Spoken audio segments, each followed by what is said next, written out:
عزیزان گرامی وقار، اللہ عز و جل ارشاد فرماتا ہے کہ اے ایمان والو اسلام میں پورے کے پورے داخل ہو جاؤ۔ اس کا صاف مطلب آپ کو بھی سمجھ میں آتا ہوگا کہ جب آپ اسلام قبول کیے ہوئے ہیں اور مسلمان ہیں تو پورے اسلام میں رہو، مکمل مسلم رہو۔ وَلَا تَتَّبِعُوا خُطُوَاتِ الشَّيْطَانِ، اللہ فرماتا اور شیطان کی پیروی نہ کرنا، شیطان کے پیروں تلے یا اس کے قدموں کے نقش کے پیچھے نہ بھاگو، بے شک وہ تمہارا کھلا ہوا دشمن ہے۔ ہوتا یہ ہے کہ پورے کے پورے اسلام میں داخل ہونے کا مطلب کیا ہے؟ آپ نے اللہ تبارک و تعالیٰ کو اگر ایک تسلیم کیا ہے تو پھر اب دوسروں کی طرف مت دیکھو کہ دوسرے کیا کیا تسلیم کرتے ہیں۔ اسلام کا جو کرائٹیریا ہے، اسلام کا جو نظام ہے، اس کو آپ کو جان و دل سے ایکسیپٹ کرنا ہوگا، تسلیم کرنا ہوگا۔ اسی کا حکم اللہ نے قرآن میں فرمایا پورے کے پورے داخل ہو جاؤ۔ اس آیت کے شان نزول کے متعلق فرمایا گیا کہ حضرت عبداللہ بن سلام رضی اللہ تعالیٰ صحابی ہے، لیکن یہ پہلے یہودی تھے، یہودیوں کے بھی بڑے عالم تھے۔ حضرت عبداللہ بن سلام جب اسلام لائے تو آلریڈی ان کو تورات کی اور دوسری آسمانی کتابوں کی عبارات یاد تھی، اور وہ اپنی پرانی شریعت کے بہت جانکار عالم دین تھے۔ تو جب اسلام میں آئے تو حضور پاک صلی اللہ تعالی علیہ وسلم کی صحبت میں داخل ہوئے۔ اب انہوں نے ایک طریقہ یہ سوچا کہ یہودی مذہب میں اونٹ کا گوشت کھانا حرام ہے۔ جس دین میں وہ پہلے تھے، پہلے جس دین پہ وہ قائم تھے، اس میں اونٹ کا گوشت کھانا ان کے لیے حرام تھا، یہودی مذہب میں۔ اب اسلام لائے تو اب اسلام میں اونٹ کا گوشت کھانا واجب تو ہے نہیں، فرض بھی نہیں ہے، بس اتنا ہے کہ حلال ہے، چاہے تو کھا سکتا ہے۔ حلال کا مطلب کیا ہے؟ تمہارے لیے بس کھلا ہوا دروازہ ہے۔ واجب اور فرض کا مطلب ہوتا ہے مینڈیٹری ہو جائے، کمپلسری ہو جائے۔ تو حضرت عبداللہ بن سلام نے سوچا بیچ کا ایک راستہ نکالتے ہیں، اگر میں اونٹ کا گوشت نہیں کھاؤں گا تو دونوں پہ عمل ہو جائے گا، یہودی مذہب میں حرام ہے، اس پر بھی عمل ہو جائے گا، اور اسلام پر کوئی نقصان بھی نہیں اگر نہیں کھاؤں گا تو۔ ایسا تو نہیں ہے کہ اسلام میں اگر اونٹ کا گوشت نہیں کھائے گا تو پورا مسلمان نہیں بنے گا۔ تو انہوں نے یہ سوچ کر کے اپنے آپ کو دور رکھا کہ اونٹ کا گوشت میں نہیں کھاتا، تاکہ دونوں دین پر عمل ہو جائے۔ پہلے جس دین پر میں دین میں تھا، یہودی مذہب، اور اب جو اسلام میں ہوں، میں دونوں پر عمل ہو جائے۔ تو اللہ تبارک و تعالیٰ نے اس آیت کو اتارا اور فرمایا اے ایمان والو اسلام میں پورے کے پورے داخل ہو جاؤ۔ اب یہ نہیں کہ میرے کچھ عمل سے اس پر بھی ہو جائے، اس پر بھی ہو جائے۔ آج اس انداز سے کچھ لوگ سوچتے ہیں کہ نام ایسا رکھ لیا جائے اپنے بچوں کا کہ اگر یہ بچہ کہیں پر کسی غیر مسلم نان مسلم آبادی میں چلا جائے تو وہاں پر بھی سیکولر رہ جائے، ہماری جماعت میں بھی سیکولر رہ جائے۔ اپنی آئیڈینٹی چھپانا یا اپنی شناخت چھپا کر کے اس دنیا میں جینا، یہ ایک مسلمان کی شان نہیں ہے۔ جب تم نے اسلام کو سچا دین سمجھا ہے اور اچھا دین سمجھا ہے تو پھر فخر کے ساتھ اسلام کو اپناؤ اور اس پر عمل بھی کرو۔ نبی پاک صلی اللہ تعالی علیہ وسلم کے صحابہ میں ایک صحابی حضرت ابو فقیہ، یہ غلام تھے، یہ ان کا آقا تھا صفوان، اور یہ حضرت فقیہ کو جب لے کر کے مکہ کے بازار میں چلتا تھا تو کیسے ان کے پیروں میں رسیاں ڈالتا تھا اور کھینچتا تھا، ایسے ہی سڑک پر کھینچتا ہوا لے جاتا تھا، اور پھر اس کے ہاتھ میں درہ ہوتا تھا، کوڑا، بیچ بیچ میں وہ مارتا بھی رہتا تھا۔ اور وہ اس بات پر کہ یہ مسلمان ہوا ہے، محمد صلی اللہ تعالیٰ علیہ وسلم کے دین کو قبول کیا ہے۔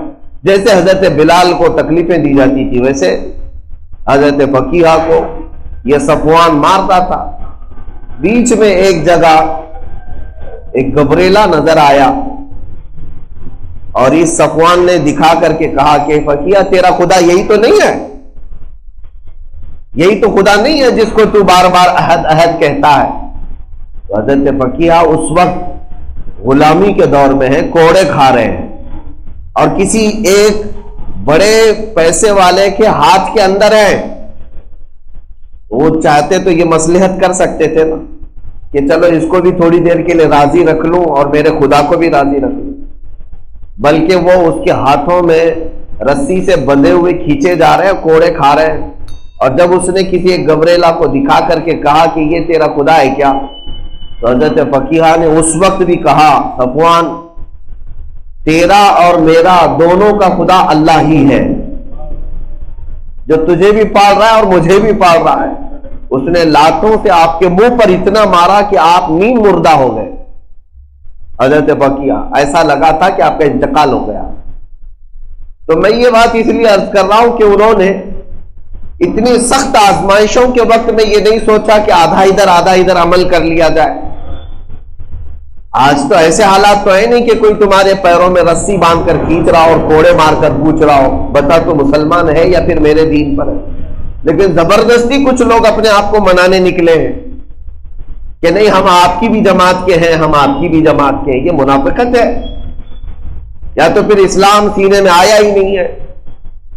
اسلام جس کے سینے میں گھر کر جائے وہ آگ کے تنور پر کھڑا ہو کر بھی کہتا ہے کہ میں اللہ کو ایک مانتا ہوں، محمد صلی اللہ تعالیٰ علیہ وسلم کو اللہ کا رسول مانتا ہوں۔ عزیزان گرامی وقار، بے شمار اس طرح کی باتیں ہیں، روایات ہیں جس میں صحابہ اکرام نے پہاڑ جیسی مضبوطی ہمیں دی ہے کہ اسلام پہ آنے کے بعد اگر پوری دنیا مل کر کے بھی ہلائے تو ہلو مت، اس لیے کہ تمہارا دین سب سے اعلیٰ اور سب سے بلند ہے، تم سب سے اچھے اور سب سے سچے دین پر قائم ہو، تو پھر یہ دنیا کو دوسروں کو راضی کرنے کی کوشش بھی مت کرنا۔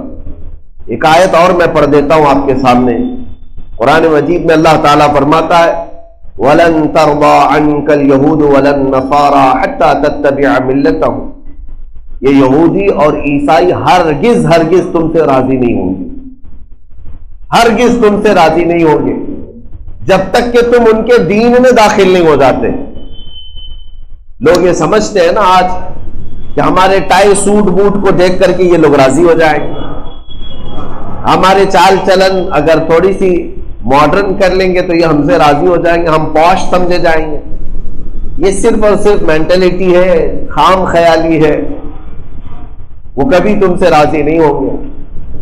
میرے عزیزو، اللہ نے جب قرآن پاک میں فرمایا کہ یہ کفار و مشرکین یہود و نصارہ تم سے راضی نہیں ہوں گے، اس وقت تک نہیں راضی ہوں گے جب تک تم ان کے دین میں نہیں چلے جاتے، جب تک وہ تمہارے سے سیٹسفائیڈ نہیں ہوں گے، ہمیشہ سے یہی کہتے رہیں گے کہ جو کچھ بھی ہے تو یہ مسلمان۔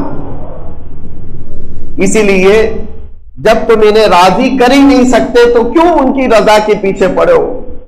اس مولا کی رضا کی کوشش کرتے جو ایک سجدے میں تم سے راضی ہو جائے، اس رسول پاک صلی اللہ تعالی علیہ وسلم کی رضا کی کوشش کرتے جو تمہیں ایک بار محبت سے درود پڑھنے پر بھی راضی ہو جائے۔ عزیزان گرامی وقار، آج زندگی کے جو طور طریقے اکثر نوجوانوں کے دیکھنے کو ملے کہ ہم نے اپنے جینے کے جو انداز بنائے ہیں، خصوصیت کے ساتھ نوجوان طبقہ، ان کو ایسا لگتا ہے کہ مولانا لوگوں کی باتیں کٹر پنتھی کی ہوتی ہیں، دقیانوسی ہیں، فنڈامنٹل ہیں، پرانے خیالات کے لوگ ہیں اور بہت پیچھے لے جانا چاہتے ہیں۔ یہ سب شیطان ان کے دماغوں میں ڈال کر رکھا ہے۔ تمہیں کیا خبر کہ ہم جتنے پیچھے لے جاتے اتنے ہی کامیابی کی طرف لے جاتے ہیں۔ پیچھے لے جانے کا مطلب یہ نہیں ہے کہ ترقی سے پیچھے لے جانے کا مطلب یہ ہے کہ اتنے پیچھے آ جاؤ جہاں رسول اللہ کے قدم نظر آ جائیں۔ ہاں، ہمارا مقصد صرف اتنا ہے، جیو دنیا میں۔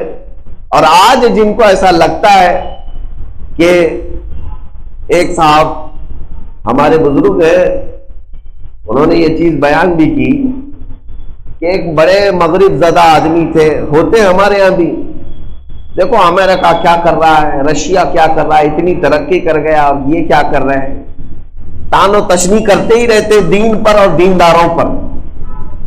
ایک صاحب ایسے ہی ماڈرن خیالات کے ایک درسگاہ میں آئے جہاں ہمارے ایک عالم دین بخاری شریف پڑھا رہے تھے۔ بخاری شریف آج کی کتاب تو ہے نہیں، 1300 سال 1200 سال پہلے کی کتاب ہے، آج بھی وہ پڑھائی جاتی ہے، سارے علماء کو پڑھائی جاتی ہے۔ اور کیوں پڑھائی جاتی ہے؟ اس لیے کہ رسول اللہ کی حدیثیں، میرے آقا صلی اللہ تعالی علیہ وسلم، وہ صاحب آئے تانا دیتے ہوئے کہا مولوی صاحب امریکہ، رشیا، یورپ، چاند میں پہنچ گئے اور آپ ابھی بخاری میں ہی ہیں۔ یہ تان و تشریح کرنے کے انداز کچھ ماڈرن لوگوں کے ہوتے ہیں۔ ہاں امریکہ چاند میں پہنچ گیا اور ابھی آپ 1200 سال پرانی بخاری میں ہی بیٹھے ہوئے ہیں۔ اس عالم ربانی نے بہت اچھا جواب دیا، کہا اپنی خیر مناؤ، امریکہ چاند میں پہنچ گیا اور ہم مدینے پر پہنچ گئے اور تم بیچ میں ابھی لٹکے ہوئے ہو، تم نہ مدینے تک پہنچ سکے نہ چاند تک پہنچ سکے۔ اللہ تبارک و تعالیٰ نے تم جیسے تنقید بازوں کو یہیں تک کے لیے رکھ دیا ہے۔ اسی لیے میرے عزیزوں، جن لوگوں کے یہ خیالات ہیں کہ دین میں آنے کے بعد ہم پیچھے ہو جائیں گے، تو وہ لوگ ایسے ہی رہ جاتے ہیں، ایسے ہی رہ جاتے ہیں، نہ کوئی ترقی کر سکتے۔ دین کو جن لوگوں نے یہ سمجھا کہ ترقی کے لیے آڑ ہے اور پھر جا کر کے دوسرے خیالات اپنانے لگ گئے، دوسرے لوگوں کے خیالات کی طرف چل پڑے، ان لوگوں کے لیے میں جواب میں کہتا ہوں، بعض لوگ یہ سمجھتے ہیں کہ کالج یونیورسٹی ایک الگ چیز ہے، مدرسہ دارالعلوم یہ ایک الگ چیز ہے۔ میرے عزیزوں، علم کی کوئی تقسیم نہیں تھی، علم ایک ہی ہے۔ ذہن سے، اپنی نیتوں سے دین اور دنیا بنا لیا جاتا ہے۔ میں اکثر یہ کہا کرتا ہوں، دینی علم کیا ہے اور دنیاوی علم کیا ہے؟ یہاں کیٹیگری نہیں ہے دنیا میں اس طرح سے، دنیاوی علم یہ ہے، دینی علم یہ ہے، یہ تمہارے ذہن سے بنے گا۔ اگر آپ کالج میں فزکس، جیومیٹری، میتھمیٹکس، سائنس یہ پڑھنے کے لیے گئے، لیکن نیت یہ تھی کہ اس کے پڑھنے کے بعد میں اللہ کی رضا حاصل کروں گا، اور اس کے تخلیق کے مشاہدے کروں گا، تو کالج میں جانا بھی دینی علم ہے، یہ دینی علم ہے۔ میتھس پڑھنا، فزکس پڑھنا، سائنس پڑھنا یہ دینی علم ہو جائے گا تمہاری نیت سے۔ اور اگر کوئی مدرسے آتا ہے، حدیث کا علم ہے، تفسیر ہے، قرآن ہے، فقہ ہے، تصوف ہے، لیکن نیت یہ لے کر کے آتا ہے کہ میں مدرسے میں پڑھوں گا اور خوب کماؤں گا پیسے، مولانا بنوں گا، خوب پیسے کماؤں گا، لوگوں کی جے بیٹھوں گا، تو پھر یہ مدرسے میں پڑھنا ہی دنیاوی علم ہے، یہ دینی نہیں ہے۔ دینی اور دنیاوی تمہاری نیتوں سے بنتا ہے۔ میں بات یہ اس لیے عرض کر رہا ہوں کہ جن لوگوں کو ایسا لگتا ہے کہ دین کا حصہ یا دین کی طرف آنا یہ ہماری ترقیوں کے لیے آڑ بن جاتا ہے، یہ ان کی خام خیالی ہے۔ اس لیے کہ میں نے تاریخ میں ایسے بڑے بڑے کرداروں کو دیکھا ہے جو دین کے بڑے عالم تھے، لیکن دنیا میں ان کا کوئی مثال آج تک ان کی مثال نہیں دے سکتا۔ امام رازی رحمۃ اللہ تعالی علیہ بڑے عالم دین ہیں، لیکن جانتے ہیں آج دنیا میں سب سے پہلے میڈیکل سائنس میں بچوں کے امراض کے علاج، چلڈرن اور بھی دیگر امراض بہت سارے ایسے ہیں جن کو کیلیفورنیا یونیورسٹی میں بھی پڑھایا جاتا ہے۔ ان امراض کی نشاندہی کرنے والے دنیا میں سب سے پہلے وہ امام رازی ہیں، میڈیکل سائنس دنیا کو دینے والے۔ آلہ جراحی، آپریشن کا طریقہ امام رازی سے لیا گیا ہے۔ شیخ بو علی سینا، انہوں نے طب میں بہت پہلے القانون نام سے کتاب لکھی جس میں پورے فارمولے لکھے ہوئے ہیں۔ میڈیکل سائنس آج بھی اس پر ڈیپینڈ کرتی ہے، شیخ بو علی سینا۔ اور آپ الجبرا پڑھتے ہوں گے، کالج جانے والے جانتے ہیں، جابر بن حیان کا ایجاد کیا ہوا علم ہے۔ جابر بن حیان ایک بڑے عالم دین تھے، مجھے بتائیں کہاں ترقی کے آڑ آئی؟ یہ دین کہاں ترقی میں آڑ آیا؟ بلکہ ایک نہیں 100 سے زیادہ میرے پاس ایسے نام ہیں جن کا جواب پوری دنیا میں آج کسی کے پاس نہیں ہے۔ 100 سے زیادہ ایسے علماء ہیں جنہوں نے دنیا کو ایک بہت اعلیٰ قسم کی چیزیں عطا کی۔ میرے عزیزوں، ان نوجوانوں کے دماغ میں یہ فطور آیا ہے کہ دین کی طرف پورا آنے سے ہم ترقی سے پیچھے ہٹ جائیں گے، اسی لیے بیچارے ایسے ویسوں کے پیچھے چلنے پڑتے ہیں۔ ان کو ایسا لگتا ہے کہ نہیں، ہیرو بننے سے بہت بڑے ہو جائیں گے، زیرو بن کے اور کچھ بھی نہیں بنتے۔ علماء ربانیین کی مثالیں اگر آپ کو میں پیش کروں، الجبرا آپ کو نے سنا ہوگا، میتھس کے کئی ایسے اصول ہیں جس کو سب سے پہلے ایجاد کرنے والے امام ہیثم ہیں۔ یہ سارے نام ہیں میرے عزیزوں۔ یہ گھڑی کا جو علم ہے، گھڑی جو آج دیواروں پہ لٹکی ہے یا آپ کے ہاتھ میں ہے، آپ مجھے ڈھونڈ کر کے نکال کر بتائیں کہ گھڑی کو سب سے پہلے ایجاد کرنے والا کون ہے؟ مصر کے ایک بہت بڑے عالم دین ہیں، انہوں نے سب سے پہلے گھڑی کا علم ایجاد کیا۔ دنیا کو کیا نئی چیزیں دی؟ ایروپلین جو اڑ رہے ہیں، یہ تو کئی 100 سالوں کے بعد آسمان پر کامیاب تجربہ کیا گیا، لیکن میں آپ کو بتاؤں 12ویں صدی میں ہی اس کا ایک تجربہ 2 مسلمان بھائیوں نے کیا تھا جو بڑے سائنس کے عالم دین بھی تھے۔ دنیا ان کو ہو سکتا ہے چھپا دے، لیکن تاریخ کی سچائیاں آج بتاتی ہیں۔ اسلام اور مسلمانوں نے پوری دنیا کو کیا کیا دیا، اس پر پوری ایک کتاب موجود ہے، ماذا قدم المسلمون الی العالم، کہ مسلمانوں نے پوری دنیا کو کیا دیا ہے۔ لیکن میں جن کے بھی نام بتا رہا ہوں وہ سب بڑے علماء تھے، عالم دین ہیں۔ قانون کے راستے پر اگر آپ دیکھیں، لا ترتیب دینے والے سب سے پہلے علماء یہ امام اعظم ابو حنیفہ ہیں۔ پوری دنیا میں لا کے اعتبار سے جو آج قوانین چلتے ہیں، آج ہمارے IPC کے دھارا ہوا کرتے ہیں، کرائم ایکٹ ہوتے ہیں کہ یہ قانون 302 کا مطلب کیا ہے، 304 کا مطلب کیا ہے، 95 کا مطلب کیا ہے، یہ ساری چیزیں، یہ قوانین بنائے گئے۔ سب سے پہلے لا ترتیب جو دیے گئے دنیاوی اعتبار سے میں بتا رہا ہوں، پوری دنیا میں امام اعظم ابو حنیفہ رضی اللہ تعالیٰ عنہ کی کتابوں سے۔ عزیزان گرامی وقار، بات صرف مجھے اتنی کرنی ہے، دین کسی کے ترقی میں آڑ کبھی نہیں بن سکتا، بلکہ دین میں آنے کے بعد ترقی کی راہیں اور کشادہ ہو جاتی ہیں۔ اس لیے میں نوجوانوں سے کہتا ہوں کہ قرآن کی اس آیت پر عمل کر لو، اے ایمان والو، اسلام میں پورے کے پورے داخل ہو جاؤ۔ ایک بار حضور پاک صلی اللہ تعالی علیہ وسلم کے قدموں میں آ جاؤ، پھر آپ جس چیز کو رکاوٹ سمجھ رہے تھے، حقیقت میں آپ کے اوپر جانے کا وہی دروازہ ہے۔ حقیقت میں بلندی کا دروازہ یہی ہے۔ ابھی زیادہ دن نہیں ہوئے ہوں گے، شاید چند دنوں قبل ہمارے پاس ایک نوجوان ابھی بھی موجود ہے، وہ اپنی ایک نئی ایجاد لے کر کے آیا ہے، 20-25 سال کا لڑکا ہوگا، لیکن الحمدللہ باشرح ہے، داڑھی ہے، ٹوپی ہے، اور ظاہر سی بات ہے میں نے اس کا پروجیکٹ دیکھا تو دل کو خوشی بھی ہوئی اس بات کی کہ آج پوری دنیا اس بات پر کوشش میں لگی ہوئی ہے کہ فری انرجی کیسے حاصل کی جائے۔ ظاہر سی بات ہے کرنٹ جو ہمیں بجلی مل رہی ہے، اس کا سورس کیا ہے، کہاں سے یہ بجلی پیدا ہو رہی ہے؟ بجلی کے لیے ظاہر سی بات ہے یا تو پانی کے آج ذخائر سے بجلی پیدا کی جاتی ہے، یا ہواؤں سے پیدا کی جا رہی ہے، یا کول سے، کوئلے سے کرنٹ اور بجلی پیدا کی جا رہی ہے۔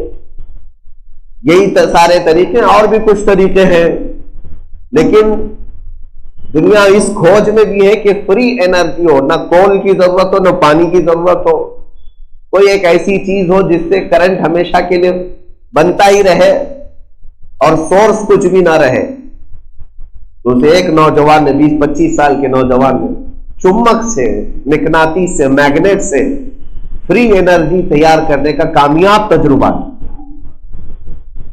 اور ابھی اس کا پروجیکٹ ہے، موجود ہے، اللہ کرے کہ اسے اور کامیابی ملے۔ ظاہر سی بات ہے، میں یہ بات اس لیے عرض کر رہا ہوں کہ جو نوجوان یہ سمجھتے ہیں کہ داڑھی ہماری ترقی کی راہ میں رکاوٹ ہے، حضور پاک صلی اللہ تعالی علیہ وسلم کی غلامی میں آنا ہماری ترقی کے لیے رکاوٹ ہے، کسی دن میں ایسے نوجوانوں کو ان کے سامنے کھڑا کروں گا تاکہ ان کے چہرے پر بغیر کسی کے مارے خود ہی تھپڑ پڑ جائے کہ نہیں، نبی پاک صلی اللہ تعالی علیہ وسلم کی غلامی میں آنے والا پوری دنیا کو چنوتی دے سکتا ہے۔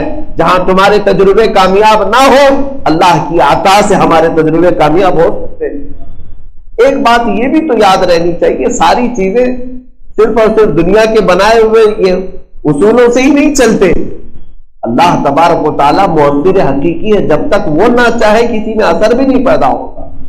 میں یہ نہیں کہتا کہ کسی نے فری انرجی کا کوئی تجربہ نہیں کیا ہوگا، ہزاروں کر رہے ہیں، بہت سارے لوگ کر رہے ہیں، کروڑوں روپے اس میں خرچ کر رہے ہیں، لیکن سب کا سکسیس ہونا یہ ان کے اپنے ہاتھ میں نہیں ہوتا جب تک اللہ نہ چاہے۔ آپ جانتے ہیں کہ آپ ہزاروں کی تعداد میں ہوں گے، آپ لے جائیے کسی سمندر میں اپنے ہاتھوں کی بنائی ہوئی کوئی کشتی چھوڑ کر دکھائیے، سب اس بات کے لیے کیپیبل ہے کہ ہم جو بھی لوہا، تانبا، پیتل لے جا کر کے کوئی ایک کشتی بنا اور سمندر میں بہائیں تو وہ چلنے لگ جائے گی۔ کشتی بنانے کے بھی کوئی طریقے ہوں گے، اور بنتی ہے، ہزاروں ٹن اپنے اوپر لاتی ہے، لیکن اس کو پانی کی سطح پر چلانا نہ یہ انجینئر کا کام ہے نہ کیپٹن کا کام ہے، صرف اللہ رب العزت کی طرف۔ قرآن میں اللہ نے فرمایا جب تک اللہ نہ چاہے یہ سمندروں پر اتنا بھاری بھرکم بوجھ لے کر کیسے چلے گی؟ اڑا تو لیا ایروپلین کو آسمانوں پر، لیکن کیا آپ سمجھتے ہیں کہ یہ صرف انجینئر کی کلا ہے؟ یہ صرف ٹیکنک ہے، ہزاروں ٹیکنک فیل ہو جاتی ہے۔ اللہ اگر نہ چاہے تو کوئی چیز ہوا میں معلق ہو ہی نہیں سکتی۔ اللہ تبارک و تعالیٰ مؤثر حقیقی اثر دیتا، لہذا میں اپنے بچوں سے اتنا کہوں گا، کام اپنے دنیا میں جو کرنا ہے کرتے رہو، لیکن لو اللہ سے لگائے رکھو۔ اے اللہ، کامیابی دینے والا اور اثر پیدا کرنے والا تو ہی ہے۔ اسی لیے شروع میں ہی میں نے آیت یہ پڑھی کہ کیا یہ اچھا ہوتا کہ تم شروع سے ہی ہر کام دائرہ اسلام میں ہی کرتے، تو پھر تمہاری کامیابی پر چار چاند لگ جاتے۔ اللہ نے فرمایا اے ایمان والو، اسلام میں پورے کے پورے داخل ہو جاؤ۔ پورے کے پورے داخل ہو جانے کا مطلب یہی ہے کہ تم اپنی کامیابیوں کے متعلق کبھی نروس اور مایوس نہ ہونا کہ شاید ان کی طرح چلیں گے تو کامیاب ہوں گے، یہ صرف تمہاری خام خیالی۔ بعض لوگ کیا سمجھتے ہیں، میں نے کچھ دنوں قبل سنا تھا، ایک بڑے سیٹھ صاحب تھے، بڑے پیسے والے تھے، بہت بڑے امیر، اور ان کے ہاں دولت کی ریل پیل اتنی کہ ان کے پاس خود حساب نہیں کہ کتنا پیسہ ہے۔ تو ان کے پیسوں کو تو سب جانتے تھے، بڑے امیر زادے، بہت پیسے والے، لیکن کسی نے ایک چھوٹی ایک لکڑی یا کوئی جس کو ٹوتھ پک کہتے ہیں، ایک کاڑی، ان کو کنٹینیو چباتے ہوئے دیکھا شام کے وقت۔ تو پھر وہ شخص نے آ کر کے دیکھا، دوسرے دن پھر وہ چبا رہے تھے، تیسرے دن دیکھا پھر چبا رہے تھے۔ تو اس کو ایسا لگا کہ ان کے ساری مالداری کا راز یہی ٹوتھ پک ہے، یہ اتنا جو پیسے والا بنا ہے یہ کاڑی چبانے سے ہی بنا ہے۔ تو اس نے بھی کاڑیاں جمع کی اور روز بیٹھ کر کے شام میں چباتا رہا۔ میاں وہ تو بیچارہ اپنے دانت کھلال کرتا تھا یا اپنے فالتو اوقات میں کاڑی چبا رہا ہے، لیکن اس انجانے کو یہ سمجھ میں آ رہا ہے کہ ساری دولت جو ہے یہ کاڑی چبانے کی وجہ سے ہو رہی۔ تو اسی طرح بہت سارے نوجوان کچھ دنیا میں ہائی لیول پر چلنے والوں کو دیکھتے ہیں، ان کے طور طریقے، اور پھر سمجھتے ہیں شاید ان کی طرح ناچنا پڑے گا تب ہم امیر بن سکتے ہیں، ان کی طرح ننگے ہونا پڑے گا تب ہم امیر بن سکتے ہیں۔ یہ اسی کاڑی چبانے والے کی طرح تم بھی بیوقوف بن جاتے ہو۔ اصل اس کا مال یا اس کی دولت وہ کاڑی چبانے سے نہیں ہے، اس نے کمایا ہوگا اور اللہ نے عطا کیا ہوگا، تو بھی کما اور اللہ عطا کرے گا۔ اس طرح میرے عزیزوں غیروں کے نقش قدم پر جو آج بہک جاتے ہیں، قرآن نے یہی کہا وَلَا تَتَّبِعُوا خُطُوَاتِ الشَّيْطَانِ، اللہ فرماتا ہے تم پورے کے پورے اسلام میں آؤ، شیطان کی طرف مت دیکھنا، شیطان کی طرف مت دیکھنا۔ آج اگر شیطان بڑے گھر میں ہے یا بڑے تخت پر بیٹھا ہے، آج اگر شیطان پرائم منسٹر بن جائے یا چیف منسٹر بن جائے تو کیا تمہیں یہ لگنے لگ جائے گا کہ مجھے بھی شیطان بننا پڑے گا تبھی سی ایم بن سکتا ہوں؟ میرے عزیزوں ایسا نہیں ہے۔ اللہ نے صاف قرآن میں فرمایا اس کے پیچھے مت پڑو، تم ایمان میں رہو، اللہ تمہیں کامیابی ضرور عطا کرے گا۔ یہی آیت کا خلاصہ ہے، یہی آیت کا مفہوم ہے کہ آپ کو اپنا دین جس قدر محفوظ ہے اور جس قدر ترقی دلانے والا ہے، کوئی اور چیز نہیں ہو سکتی۔ آخر میں ایک آیت اور پڑھ دیتا ہوں، اللہ رب العزت فرماتا ہے وَمَن يَبْتَغِ غَيْرَ الْإِسْلَامِ دِينًا فَلَن يُقْبَلَ مِنْهُ، اور جو اسلام کے علاوہ کوئی اور راستے پر چلا، قیامت کے دن ہرگز قبول نہیں کیا جائے گا۔ وَهُوَ فِي الْآخِرَةِ مِنَ الْخَاسِرِينَ، اور وہ آخرت میں سب سے زیادہ نقصان اٹھانے والا ہو، گھاٹا اٹھانے والا ہو۔ مسلمانوں آپ سے میں یہ اپیل کرتا ہوں، اللہ نے بن مانگے تمہیں یہ دولت عطا کی ہے، نبی پاک کی امت میں پیدا کیا ہے، اسلام تمہارے سینوں میں اللہ تعالیٰ نے عطا کیا۔ اتنی بڑی دولت ہے یہ، اتنی بڑی دولت آپ اندازہ نہیں کر سکتے۔ قیامت کے دن اللہ تبارک و تعالیٰ کی بارگاہ میں اگر کوئی بندہ سرخرو ہوگا تو صرف اسلام والا ہوگا۔ قرآن کہتا ہے اس کے علاوہ جو بھی لے کر کے آئے گا سب رد کر دیا جائے گا۔ فَلَن يُقْبَلَ مِنْهُ، لن کا مطلب ہوتا ہے عربی میں ہرگز نہیں قبول کیا جائے گا، ہرگز نہیں قبول کیا جائے گا۔ اور آج لوگوں کو ایسا لگتا ہے، ہمارے بچوں کو ماڈرن ہو کر امریکہ جائیں، رشیا جائیں، یورپ جائیں، UK جائیں اور جا کر کے تھوڑے سے انگریز بن جائیں، چڈی پہن لیں، ننگے ہو جائیں تاکہ ساری دنیا ہم سے راضی ہو جائے۔ تم چاہے پوری دنیا کا کچھ بھی اختیار کر لو، قیامت کے دن جو قبول کیا جائے گا وہ صرف میرے مصطفیٰ کی غلامی کو قبول کیا جائے گا۔ بس وہی کامیابی کا ثمرہ ہے، وہی کامیابی کا ذریعہ بھی ہے۔ اور اگر آخرت چاہتے ہو تو آج لے ان کی پناہ، آج مدد مانگو ان سے، پھر نہ مانیں گے قیامت میں اگر مان گیا۔ تو مسلمانوں تھوڑے صبر کی بات ہے، دنیا تمہیں الجھاتی ہے، پریشان کرتی ہے۔ اگر ہماری یہ ساری کامیابیاں ہیں تو ہم آج اتنے دھتکارے ہوئے کیوں ہیں؟ آج ہمیں اتنا پریشان کیوں کیا جاتا ہے؟ ہماری مسجدیں لوٹی جاتی ہیں، ہماری جانیں ماری جاتی ہیں، ہمارے بچے یتیم، ہماری بیویاں بیوہ، یہ سب تو ہمارے ساتھ ہو رہا ہے۔ اور اتنا ہی نہیں کہ صرف ہندوستان میں ہو رہا ہے، تقریباً پوری دنیا میں۔ ایک بات یاد رکھنا کہ صرف دنیاوی ایک محاورے کے طور پر میں آپ کے ذہن میں بات بٹھا رہا ہوں، حسد کس سے کیا جاتا ہے؟ نعمت والے سے کیا جاتا ہے۔ جس کے پاس کوئی نعمت ہو اسی سے حسد۔ عورتوں کی مثال لے لیں، جو سب سے حسینہ ہوگی اس سے سب جلتی ہوگی، حسن کا حسد ہوتا ہے۔ ارے کوڑی سے کون حسد کرے گا؟ کوڑی ہو، سفید اس کی بیماریاں ہو، اس سے کوئی حسد نہیں کرتا، یہ محاورہ ہے۔ آج پوری دنیا اگر تم سے حسد میں مبتلا ہے تو اس لیے کہ ایمان کی دولت تمہارے پاس ہے، اس نعمت کے سب حاصل ہے۔ تو یہ تھوڑی بات، یہ صبر کی تو رہے گی، صبر کرنا ہوگا۔ یہ جو پریشانیاں آپ کو دکھ رہی ہیں، سارے لوگ ہمارے اوپر ہی جھپٹا مارے ہوئے ہیں، یہ بھی تمہارے حق ہونے کی علامت ہے کہ تمہارے پاس کوئی دولت ہے، اسی لیے تو سب جھپٹے ہوئے۔ خالی ہاتھ کے پیچھے کون پڑا رہتا ہے؟ چور جھپٹا کس پر مارے گا؟ مال والے پر۔ اگر تمہارے پاس کچھ نہ ہو تو کیوں دشمنی کرے تمہارے ساتھ؟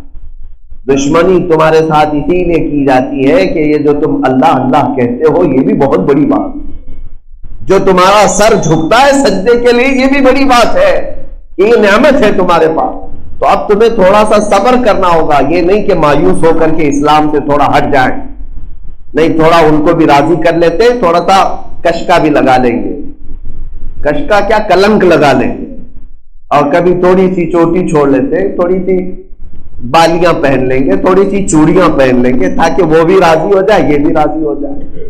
آدھا تیتر آدھا بٹیر، اور اس کو عام محاورے میں کہتے ہیں ہمارے بہت سارے نوجوان ایسی زندگی گزار کر کے جاتے ہیں، دھوبی کا کتا، نہ گھر کا نہ گھاٹ کا۔ یہ محاوروں میں کہا جاتا ہے ادھر کا بھی نہیں بنا ادھر کا بھی نہیں بنا۔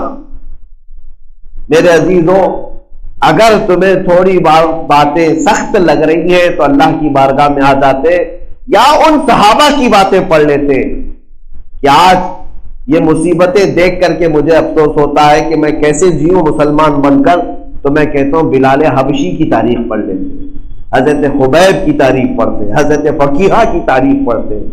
انہوں نے سختیوں کے باوجود بھی کبھی یہ نہیں سوچا کہ چلو ان کو بھی راضی کر لیں، ان کو بھی راضی کر لیں۔ نہیں میرے عزیز، دین یہی ہے کہ جس میں آنے کے بعد آدمی حلاوت اور شیرینی محسوس کرے، چاہے دنیا روٹتی ہے تو روٹے، میں تو یہاں اللہ کو منانے کے لیے آیا ہوں اور اس وقت تک یہاں پر جیتا رہوں گا اور کوشش کرتا رہوں گا جب تک میرا مولا مجھ سے راضی نہ ہو۔ اللہ راضی ہے تو پوری کائنات راضی ہے۔ اللہ کی